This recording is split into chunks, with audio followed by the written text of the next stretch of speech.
प्रश्नकर्ता ने कहा है कि मैंने दुनिया देख ली, अपना अनुभव देख लिया, दूसरों का अनुभव देख लिया, लेकिन फिर भी स्त्रियों की ओर खिंचाव रहता है। तुम्हारे सामने कोई स्त्री हो जो एकदम ही बेहूदी हो, उल्टी पुल्टी बातें करती हो, गिरा हुआ उसका आचरण हो, झूठी हो, मक्कार हो, धोखेबाज हो,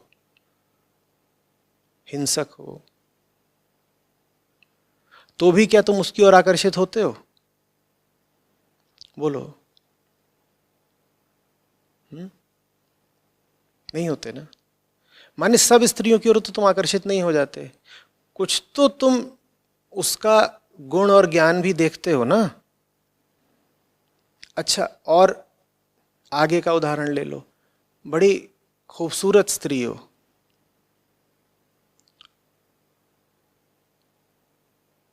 और तुम्हें पता चल जाए कि ये तो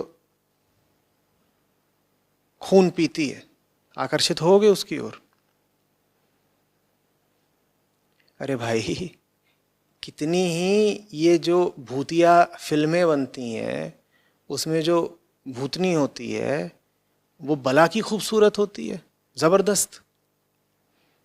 वो फंसाती है ऐसे लोगों को कि वो अपने रूप का जाल बिछाती है और पंछी आके फंसते हैं। लेकिन जैसे ही उनको पता चलता है कि ये जो इतना खूबसूरत रूप हमें दिखाया जा रहा है, इसके पीछे बड़ी हिंसक भावना है, वो पंछी फिर फड़फड़ा के भागना चाहते हैं, बचना चाहते हैं। तो ऐसा तो नहीं कि सुंदर रूप तुम्हें दिखा नहीं कि तुम फंस ही जाओगे, कुछ तो तुम, मैंने कहा, उसके गुण और ज्ञान का भी विचार करते हो ना, करते हो ना। कोई बहुत भी सुंदर हो लेकिन तुम्हें दिखाई दे कि अज्ञानी ही नहीं है, कपटी है, धोखेबाज है और हिंसक है, तो तुम्हारा आकर्षण कम हो जाएगा। और बहुत तुम उसका उग्र तेवर देख लो तो आकर्षण फिर विकर्षण में बदल जाएगा, तुम दूर भागोगे। ऐसा होता है ना। तो इसका मतलब तुम जानते हो, तुम्हारी चेतना जानती है कि सब स्त्रियां इस काबिल नहीं होती कि उनकी ओर बढ़ा जाए। इसी तरह स्त्रियों की चेतना भी जानती है कि सब पुरुष इस लायक नहीं होते कि उनकी ओर बढ़ा जाए, है ना। इसी बात को बढ़ाओ, इसी का नाम आत्मज्ञान है। अपनी चेतना को और प्रबल करो। तुम्हारी चेतना तुमको ये संदेश तो देती ही रहती है ना कि शरीर भर से कुछ नहीं होता भाई, थोड़ा उसके अंतर जगत में भी खूबसूरती होनी चाहिए। लेकिन जो तुम्हारी गाड़ी है, जो शरीर है, ये शरीर इन बातों का बिल्कुल विचार नहीं करता कि जो तुम साथी खोज रहे हो, जोड़ीदार खोज रहे हो, वो भीतरी तौर पर कैसा है। शरीर को तो शरीर चाहिए, और जब आप सिर्फ किसी को शरीर की तरह देख रहे हैं तो क्यों आप उसकी बुद्धि देखेंगे, क्यों आप उसका ज्ञान देखेंगे, क्यों उसमें कितनी करुणा है ये देखेंगे, क्यों उसमें सच के लिए कितना आग्रह है ये देखेंगे। ये सब आप फिर नहीं देखेंगे, वो तो एक शरीर है, शरीर तो शरीर है। शरीर शरीर की ओर बढ़ना चाहता है, चेतना का काम है चेतना की ओर बढ़ना। समझिए, आप शरीर भी हैं, चेतना भी है। सवाल ये है कि आप ज्यादा क्या हैं। अगर आप ज्यादा शरीर हैं तो आप क्या हो गए? जानवर हो गए। थोड़ी देर पहले हमने बात करी थी ना, जानवर शरीर ही है 90%। चेतना के नाम पर उसके पास कुछ बहुत निम्न स्तर के संवेग होते हैं, वरना उसमें बहुत चेतना नहीं होती। आदमी में और पशु में यही अंतर है ना। कोई जानवर ज्ञान के लिए या मुक्ति के लिए नहीं फड़फड़ाता। तो अगर आपको किसी की ओर भी बढ़ना है, बात बस विपरीत लिंगी की ही नहीं है, जीवन में किसी के साथ भी आपको संगति करनी है, तो आपको ये देखना पड़ेगा ना कि वो व्यक्ति कैसा है। व्यक्ति कैसा है ये देख लो, उसके बाद तुम उसके साथ रहने लग जाओ, जोड़ा बनाओ, कुछ भी करो, चलो चलेगा। लेकिन जब रिश्ते का आधार ही यही है कि मैं स्त्री खोज रहा हूं क्योंकि मैं पुरुष हूं, तो बात गड़बड़ा जाती है। अब तुम वास्तव में चेतना नहीं खोज रहे, तुम देह खोज रहे हो। जब तुम देह खोज रहे हो तो तुम्हारी अपनी चेतना का फिर ह्रास होगा, गिरेगी। और तुम्हारी चेतना जब गिरेगी तो तुम घोर दुख पाओगे। चेतना को आनंद ऊंचाइयों में है, चेतना को गिराओगे चेतना दुखी हो जाएगी। चेतना ही तो दुख पाती है, तुम शरीर से थोड़ी दुख पाते हो। कभी कहते हो क्या मेरा नाखून दुख पा रहा है, मेरे घुटना दुख पा रहा है? घुटने में भी चोट लगती है तो चेतना है जो दुख का निर्धारण करती है। घुटना शारीरिक तौर पे तुम्हें अधिक से अधिक पीड़ा का अनुभव करा सकता है, तुम दुख कितना पा रहे हो ये तो तुम्हारी चेतना पर निर्भर करता है। समझ रहे हो बात को? तो ऐसे हो जाओ कि तुम्हें किसी भी दूसरे व्यक्ति में वास्तविक सौंदर्य खोजना है,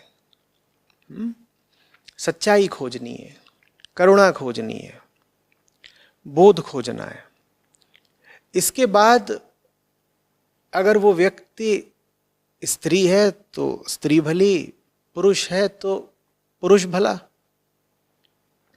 फिर कोई इसमें दिक्कत की बात नहीं है। अध्यात्म विरोधी नहीं है स्त्री पुरुष के मिलन का। अध्यात्म बस ये कहता है कि जिन कारणों से एक आम स्त्री और एक आम पुरुष मिलते हैं और जोड़ा बनाते हैं, वो कारण ही मूलतः बहुत अनिष्टकारी है। शुरुआत में ही बहुत बड़ा झंझट है, रोग है। शुरुआत ही गलत होती है। जब रिश्ते की शुरुआत ही गलत हो रही है तो फिर उस बीज से विषवृक्ष ही बनेगा और उसमें विषफल ही फलेंगे। आप जब किसी को देखते हो और आप कहते हो कि अरे मुझे प्यार हो गया, खास तौर पे ये जो पहली नज़र में प्यार, लव एट फर्स्ट साइट का पूरा सिद्धांत है, खेल है, उसमें आपने कोई उसके गुण देखे? आपने उसको पहली नज़र में जांच लिया कि इसका प्रकृति के प्रति क्या रुख है, इसका अध्यात्म के प्रति क्या रुख है, इसको जीवन की मन की कितनी समझ है, ये पर्यावरण के प्रति क्या दृष्टि रखती है, इसमें करुणा कितनी है, इसमें सहनशीलता कितनी है, इसमें जागृति कितनी है? ये पहली नज़र में ही आपने सब भांप लिया था क्या? नहीं, कुछ नहीं भांप लिया था। नज़र तो नज़र है, पहली हो कि पांचवी हो, नज़र क्या देखेगी? आपने कोई लड़की देखी, नज़र ने क्या देखा? नज़र ने शरीर देखा, और आप कहते हो मुझे इश्क हो गया। यहाँ शुरुआत में ही मैंने कहा बड़ा अनिष्ट है, बड़ी गड़बड़ होगी। न जाना न जांचा और मेल बना लिया, दिक्कत होगी ना। और क्यों न जाना न जांचा मेल बना लिया? मैंने दो कारण बताए थे, फिर दोहरा रहा हूं। क्योंकि आपका इरादा ही नहीं था जांचने का। क्यों नहीं था इरादा? क्योंकि आप खुद चेतना को महत्व नहीं देते। जब आप अपनी जिंदगी में ही चेतना को महत्व नहीं देते तो आप दूसरे के अंदर चेतना का जो स्तर है उसको कैसे वरीयता देंगे? आप अपनी ही जिंदगी में इस बात को कोई महत्व नहीं देते हो कि मैं कितना चैतन्य हूँ, तो आप जब कोई लड़की औरत देखोगे तो वो कितनी चैतन्य है, आप इस बात को क्यों महत्व दोगे? ये मुख्य कारण है। और दूसरा कारण एक और होता है। दूसरा कारण ये होता है कि अगर जो सामने आपके व्यक्ति है, आदमी हो औरत हो कोई हो, वो भी कई बार यही कोशिश कर रहा होता है कि आपको रिझाए ही अपने शरीर का प्रदर्शन करके। जवान लोगों में खास तौर पर बड़ा आग्रह रहता है कि वो आकर्षक दिखें, बलिष्ठ दिखें, कुछ उनमें अदाएं हों, लटके झटके हों, जिससे वो दूसरे को अपनी ओर खींच सकें। ये जानवरों के काम है, पशुओं के काम है। मोर मोरनी के सामने पंख फैला के नाच रहा है, वो क्या कर रहा है? ये वही तो काम है कि आप गए हो, 2 साल तक आपने जिम में शरीर फुलाया, और वो किस लिए किया है कि फलानी दावत में जाएंगे, फलानी जगह पर जाएंगे, तो भले जाड़े का मौसम हो लेकिन एकदम कसी हुई टी शर्ट पहन के जाएंगे, और वहाँ जितनी नवयौवनाएं होंगी उनको मोर की तरह आकर्षित करेंगे। ये काम तो जंगल में खूब चल ही रहा होता है। ये काम बस यही बताता है कि आपने जीवन को बस सतह पर जाना है। जीवन की जो सतह है उसी का नाम शरीर है। जो शरीर से आगे जिंदगी को कुछ जानता ही नहीं, वो जिंदगी की सतह पर जी रहा है। और देखो भाई, सतह पर न सोना मिलता है, न चांदी मिलती है, न हीरे न मोती। सतह पर तो बेटा पानी भी नहीं मिलता, उसके लिए भी खुदाई करनी पड़ती है। तो जो जीवन की सतह पर जी रहे हैं वो जीवन के धन से, जीवन की संपदा से वंचित रह जाते हैं। ऐसा नहीं कि मर वर जाते हैं, वो भी जी लेते हैं, हो सकता है लंबा भी जिए, 80 साल 100 साल जिए, पर वो अंदर से बड़े भिखारी से रह जाते हैं। उनके पास कुछ भीतर की संपदा होती नहीं है। ये सब देह भाव के दुष्परिणाम होते हैं। आपने अपने आप को भी देह समझा, चेतना पर कोई ध्यान नहीं दिया। कोई आपकी जिंदगी में आ रहा है तो वो भी इसीलिए आ रहा है क्योंकि आप उसकी देह ही देखे जा रहे हो। बड़ी गड़बड़ हो जाती है। दूसरे तो जिंदगी में आएंगे ही, गाड़ी तो चलेगी ना, दूसरे तो जिंदगी में आएंगे ही। और ये बात ही बड़ी अटपटी है कि दुनिया की आबादी का 50% अगर महिलाएं हैं तो आपकी ज़िंदगी में कोई महिला नहीं आएगी। आएगी भाई, आनी चाहिए, इसमें कोई बुराई कहाँ से हो गई। आदमी की ज़िंदगी में औरत आएगी, औरत की ज़िंदगी में आदमी आएगा, कई रूपों में आएगा। कोई आवश्यक नहीं है कि उनमें लैंगिक संबंध ही हो। तो ये तो आएंगे, ये तो आपस में परस्पर व्यवहार करेंगे ही। 2 लिंग हैं, उनका आपस में रिश्तेदारी होगी, बोल बातचीत होगी, व्यवहार होगा, तो होना है। प्रश्न फिर वही एक ही है, केंद्रीय। किस आधार पर तुम दूसरे का चयन कर रहे हो? किस आधार पर तुम दूसरे से व्यवहार बना रहे हो? किस आधार पर तुम दूसरे से रिश्ता रख रहे हो? आधार ठीक रखो, बाकी सब फिर अपने आप ठीक रहेगा। फिर रिश्ता भी कैसा होना है ये बात चेतना स्वयं निर्धारित कर देती है। उसके बाद इस चीज़ की भी कोई विशेष ज़रूरत नहीं रह जाती है कि तुम्हारा रिश्ता किन्हीं पुराने रस्मों रिवाजों और ढांचों ढर्रों पर ही चले।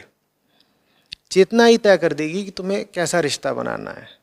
वो कोई बड़ी बात नहीं है कि रिश्ते का प्रारूप क्या होगा, रिश्ते का नाम क्या होगा, रिश्ता समाज में किस दृष्टि से देखा जाएगा। वो सब अपने आप ठीक हो जाएगा, वो सब अपने आप तय हो जाएगा। जो मूल चीज़ है उस पर ध्यान दो। कौन है जो रिश्ता बना रहा है, किस कारण से रिश्ता बना रहा है, अतः किसके साथ रिश्ता बना रहा है। कौन है जो रिश्ता बना रहा है, किस कारण से बना रहा है, अतः किसके साथ बना रहा है। तो अपना सुधार करो। जब तुम ऐसे हो जाओगे कि तुम्हारी आँख दुनिया भर में चेतना ही तलाशेगी, चेतना को ही सम्मान देगी, चेतना की ही प्यासी रहेगी, तो फिर चाहे तुम बच्चे से मिलो या बूढ़े से मिलो, तुम एक ही चीज़ के इच्छुक रहोगे कि इस व्यक्ति में ऐसा कितना है जो आदर का पात्र है, जिसको सम्मान देकर निछावर हुआ जा सकता है। फिर चाहे तुम आदमी से मिलो चाहे औरत से मिलो, तुम्हारी आंखें एक ही चीज़ परख रही होंगी, ढूंढ रही होंगी कि इस व्यक्ति में वो किस अंश में है, कितनी प्रचुरता में है, जो चीज़ जिंदगी को जीने लायक बनाती है। तुम एक ही सवाल पूछोगे जब किसी से मिलोगे, इस आदमी में गहराई कितनी है, आदमी हो कि औरत हो जो भी, इस व्यक्ति में गहराई कितनी है। ठीक है, इस दृष्टि से जब तुम दुनिया को देखोगे तब तुम्हारे सारे रिश्ते सही होंगे। और इस दृष्टि से तुमने दुनिया को नहीं देखा और तुमने ज़बरदस्ती एक संकल्प कर लिया कि साहब मैं तो आध्यात्मिक आदमी हूँ, तो मैं तो औरतों से मिलता जुलता नहीं, तो उससे कोई बहुत लाभ नहीं होगा। पूछो क्यों नहीं लाभ होगा? औरतों से नहीं मिलोगे, आदमियों की संगत तो करोगे। तुम आदमियों में भी गलत आदमी चुन लोगे भाई। जब तुम्हें अभी किसी के गुणों की ना पहचान है ना परवाह, तो तुम जिस भी व्यक्ति को चुनोगे, चाहे आदमी चाहे औरत, गलत ही चुनोगे। तुम अपने ऊपर ये बंदिश भी लगा दो कि नहीं औरतों से रिश्ता नहीं रखना है, गड़बड़ हो जाती है, तो तुम आदमियों से दोस्ती यारी रखोगे, जो भी नाता रखोगे दुनिया में किसी से कुछ तो मिलोगे जुलोगे, नाता रखोगे, जिससे ही मिलोगे जुलोगे गलत आधार पे मिलोगे जुलोगे। और तो और छोड़ दो, तुम्हारा जो सबसे केंद्रीय नाता है अपने साथ, वही गलत होगा। तुम जब स्वयं को नहीं जानते तो तुम अपने साथ ही सही नाता कैसे रख लोगे? अपनी पहचान करो, अपने आप से बार बार ये पूछा करो, कौन हूँ मैं? ये जो बाहर बाहर से दिख रहा हूँ, हाड़ मास का पुतला, या कुछ और हूँ मैं? कौन है जो भीतर से बोलता है? गला बोलता है, ज़बान बोलती है, होंठ बोलते हैं। ये शब्द कहाँ से आते हैं? शब्दकोश से आते हैं, समाज से आते हैं। ये बोल कौन रहा है मेरे भीतर से? ये जो मेरे भीतर बात उठती है, ये जो मेरे भीतर प्यास उठती है, ये किसकी है? फेफड़ों से हवा उठ रही है, शब्दों का उच्चारण हो रहा है, तमाम तरह की शारीरिक गतियां हो रही हैं जिसके कारण ये शब्द निकलते पता चल रहे हैं। क्या ये सब बात मात्र भौतिक है या कुछ और हूँ मैं? हरकत शरीर कर रहा है, लेकिन उस हरकत के पीछे कोई और है, चेतना है, और वो चेतना पूर्ति मांगती है, तृप्ति मांगती है। क्या वो चेतना नहीं हूँ मैं? ये आत्मज्ञान कहलाता है। ये सवाल बार बार पूछना होता है। जिस आदमी ने ये सवाल अपने आप से बार बार पूछा, जो अपनी हकीकत को पहचानने लग गया, जो अपनी तकलीफ़ को जानने लग गया, वो फिर अपनी तकलीफ़ का इलाज ढूंढेगा ना। वो ऐसा कुछ नहीं ढूंढेगा जो उसकी तकलीफ़ को और बढ़ा जाए। यही हमारी समस्या रहती है। हम तकलीफ़ में होते हैं और हमारी तकलीफ़ ये है कि हम हर वो काम करते हैं जो हमारी तकलीफ़ को और बढ़ाता है।